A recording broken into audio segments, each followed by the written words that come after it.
बियाह में चुमावल जाला लइका लइकी तो भौजाई लोग के गाड़ी लोग देवेला। वे चुमावन के गीत गावे जाता तनी तनी सुन के हमरो सब्सक्राइब लाइक करेम लो।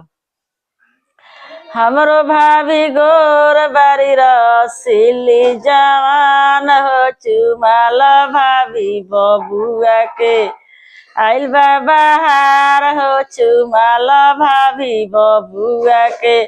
भाभी हमरो चुमतारी बाजता मोबाइल हो से जंगलावा में बोलावताटे।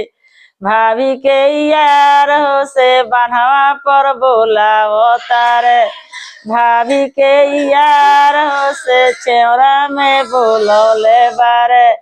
भाभी के यार हो हवन करते करते बारे परेशान हो चुमाल भाभी बबुआ के आइल बाहर हो चुमाल भाभी बबुआ के आइल बाहर हो।